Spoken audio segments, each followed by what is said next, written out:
Hi everyone, कैसे हैं आप सब? और होप सो आप लोग अच्छे होंगे। और एवरी वीक जैसे हम लोग सेक्टर और कुछ स्टॉक का सेक्टर और इंडेक्स का बारे में देखते हैं, ये वीक भी देखते हैं कि नेक्स्ट वीक निफ्टी क्या करने वाला है। तो अपना स्पेकुलेशन रखेंगे। तो अभी के लिए हम लोगों को निफ्टी में ये दिख रहा है कि जैसे हम लोग लास्ट वीक भी डिस्कस किए थे, अगर निफ्टी यहाँ से रिवर्स होता है तो जो टू टू टू 24,200 का जो गैप है वो एक बार टेस्ट करने जाएगा। फिलहाल के लिए मुझे ये लग रहा है कि अभी सेलिंग प्रेशर मार्केट में है। अब देखेंगे कंटिन्यूअसली लास्ट 4 ट्रेडिंग सेशन में कि पिन बार बनाया है निफ्टी। अगर ये पिन बार का ऊपर सस्टेन करता है, जैसे कि कल भी हमें बोला था एक एवरीडे जो वीडियो मैं अपलोड करता हूँ उसमें, कि अगर इसका ऊपर जाता है तो 50-60 पॉइंट का लॉन्ग हम देख सकते हैं। आज भी वही हुआ कि इसका ये जो 3 कैंडल जो है लास्ट, उसका ऊपर सस्टेन किया, बट ज्यादा टाइम के लिए प्राइस सस्टेन नहीं किया, फिर रिवर्स आ गया। अगर अभी के लिए आप लोग देखेंगे ना, अगर कैंडल स्टिक को देख के अगर समझना चाहते हैं, तो अभी ये pin bar kind of structure बन रहा है।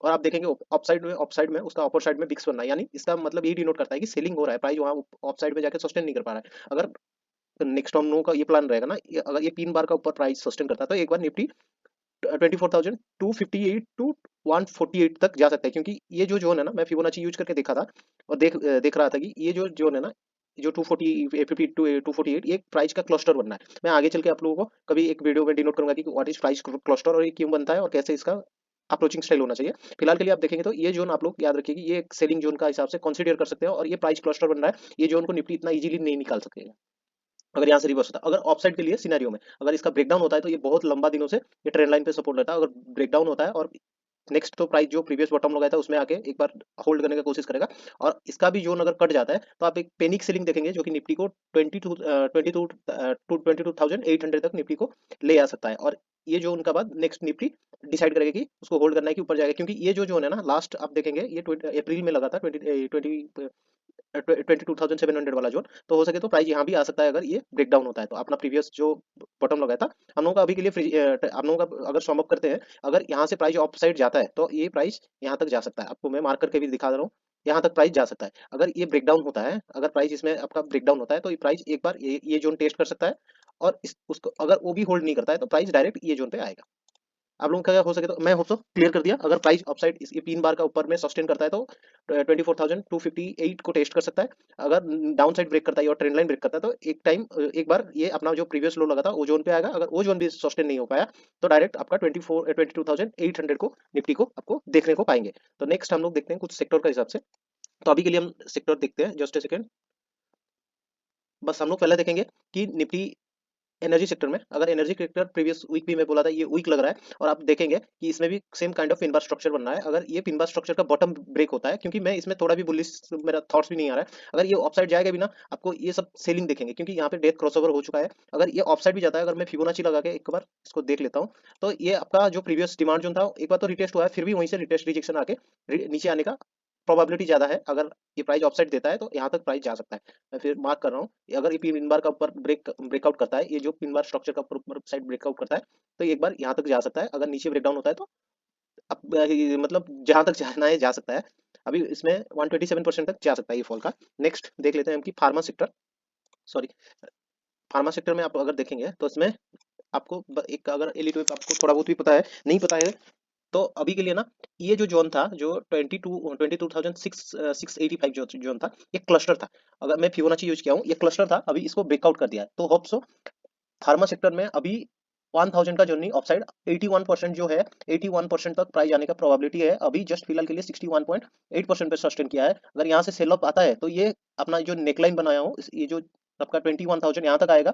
अगर इसका ऊपर भागता है तो 81% जैसे कि 23,439 तक जा सकता है। उसका बाद सेल अप आना ही है इसमें। फाइनल हो गया हम लोगों का फार्मा सेक्टर में। फार्मा सेक्टर में आप लोग अगर निफ्टी ऑफसाइड देता है तो इसमें भी आप लोग ऑफसाइड के लिए देख सकते हैं, जो कि आपको 23,439 तक प्राइस जा सकता है।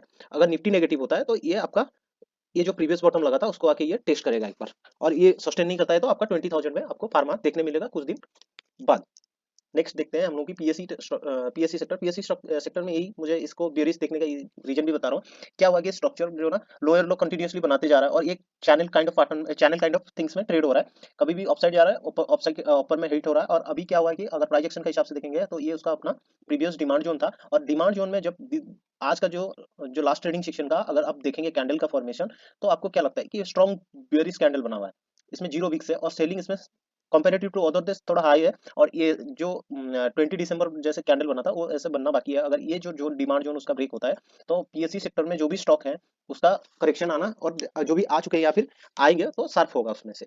और मैं ये मेरा पर्पज ये होता है कि इसमें सेक्टोरियल वीडियो इसीलिए बना के लाता हूँ कि आप लोगों को ट्रेड करने के लिए इजी हो जाएगा। अगर आप पीएससी सेक्टर ब्रेकडाउन होता है तो आप उसमें अपना वॉच लिस्ट में एक पीएससी का स्टॉक को आइडेंटिफाई कीजिए जिसमें जो स्टॉक ना बियरिश काइंड ऑफ थिंग्स बना रहा है, जैसे कि बियरिश पर चार्ट पैटर्न बना रहा है, head and shoulder, inverted head and shoulder, या फिर sorry head and shoulder pattern बना रहा है, जो भी continuous bearish kind of bearish continuation pattern है। और अभी ये जो करेक्शन है ना वो सिग्निफिकेंटली उतना करेक्ट नहीं हुए हैं। अभी अगर ये करेक्ट होता है तो उसमें ज्यादा प्रोबेबिलिटी होता है कि आपका वो स्टॉक ज्यादा करेक्शन होने का। और अगर अगर आप उसको इंट्राडे के हिसाब से प्ले करें कि उसका फ्यूचर या फिर ऑप्शन में भी आप प्ले करते हैं तो ज्यादा प्रोबेबिलिटी बढ़ जाता है कि आपका प्रॉफिटेबल होने का, क्योंकि सेक्टर भी करेक्शन में, अगर सेक्टर भी अपसाइड में है आप स्टॉक भी अच्छा वाला ऑफसाइड वाला लेंगे तो आपका चांसेस ये होता है कि एक होता है ना सेक्टोरियल सपोर्ट, तो उसका सेक्टोरियल सपोर्ट भी मिलेगा। और सब आप चीजों को समझ सकते हैं। नेक्स्ट देखते हैं हम लोग मिड कैप में। मिड कैप अभी आप देखेंगे तो मिड कैप में जो आपको प्राइस क्लस्टर बोल रहा था, आपको हो सके तो ये इतना समझ में नहीं आएगा अभी। ये जो प्राइस क्लस्टर बना हुआ ना इसीलिए ये होल्ड अप किया है उसमें। ये जो जोन है, अगर चार्ट को मैं क्लियर करता हूँ, जस्ट इसका जो 20,900 का जोन है ये एक क्लस्टर जोन है, इसीलिए यहाँ पे प्राइस सपोर्ट ले रहा है। अगर ये ब्रेक होता है ना, अगर मिड कैप में ये ब्रेक होता है तो डायरेक्ट अपना बॉटम एक बार टच करेगा, क्योंकि यहाँ ये जो जोन है 19,913, ये भी जोन एक प्राइस क्लस्टर का जोन है। अभी के लिए फिलहाल के लिए ये इसका सपोर्ट बनेगा, ये आपका सपोर्ट लाइन है। और करंटली ये आपका स्ट्रॉन्ग मान सकते हैं, हाँ स्ट्रॉन्ग ही सपोर्ट है। और ऑफसाइड जाने का तो ऑफसाइड तो हम लोग देखेंगे नहीं, क्योंकि पूरा इंडेक्स अगर करेक्शन में है तो हम लोग ज्यादा बुलिश होना सही नहीं होगा, क्योंकि ट्रेंड नेगेटिव है और हम लोग बुलिश बनेंगे तो हम लोग चांसेस है कि फ्रीक्वेंटली हम लोग का स्टॉप लॉस होने का। तो होप सो आपको ये वीडियो पसंद भी आ रहा होगा और समझ में आ रहा होगा। और मैं ऐसे सेक्टोरियल एवरी वीक सेक्टोरियल जो इंडेक्स को या फिर हम लोग सेक्टर को देखते हैं, मेरा मेन पर्पज होता है कि आप अगर इंट्राडे कर रहे हैं या फिर स्विंग ट्रेडिंग भी कर रहे हैं तो जो जो स्टॉक में सेक्टोरियल सपोर्ट मिल रहा है तो आप उसमें ट्रेड करेंगे तो आपको प्रॉफिटेबल होने का चांस बढ़ जाएगा कंपेरेटिव टू रैंडम ट्रेड करने में। कि आपका मान के चलिए कि फार्मा सेक्टर अभी बुलिश है और आप फार्मा सेक्टर में जाके शॉर्ट करेंगे तो ज्यादा चांसेस होगा ना, क्योंकि सेक्टर बुलिश में है जितना भी खराब स्टॉक होगा थोड़ा बहुत तो वो उतना सिग्निफिकेंटली फॉल नहीं होगा। अगर सेक्टर बुलिश है आप शॉर्ट कर रहे हैं तो, अगर सेक्टर बुलिश है तो आपको लॉन्ग में जाएंगे तो आप ज्यादा बेनिफिशियल रहेंगे। इसीलिए आपको मैं जो भी मुझे सेक्टर वीक या फिर स्ट्रॉन्ग लगता है, इसीलिए मैं जो अभी के फिलहाल के लिए आप देखेंगे तो निफ्टी का ट्रेंड नेगेटिव है। हम लोग ट्राई करेंगे कि जो भी हम लोग ट्रेड करेंगे नेगेटिव साइड में ट्रेड करेंगे या फिर सेलिंग साइड में ट्रेड करेंगे तो हम लोगों का प्रॉफिट ज्यादा प्रॉफिट को गेन करने में इजी होगा, या फिर सेक्टर का साथ साथ स्टॉक भी गिरेगा और मजा आएगा, थोड़ा अच्छा खासा प्रॉफिट भी हो जाएगा। तो अब सब ये वीडियो आपको हेल्पफुल भी हो रहा होगा और आप खुद से ट्राई कीजिए कि आप जो सेक्टर आपको बेरिश में बोला हूँ उस सेक्टर में जाके उसका वॉच लिस्ट बनाइए उस सब स्टॉक का और उसको कंटिन्यूअसली ट्रैक कीजिए। और अगर आपको कहीं ब्रेकडाउन होने का दिख रहा है या फिर कोई बेरिश पैटर्न बन रहा है तो आप छोटा क्वांटिटी में जाके अपना जो ट्रेड कीजिए ताकि आपका कॉन्फिडेंट भी बिल्ड हो। तो बस आज के लिए इतना ही दोस्तों, मिलते हैं फिर कुछ नया लर्निंग वीडियो के साथ।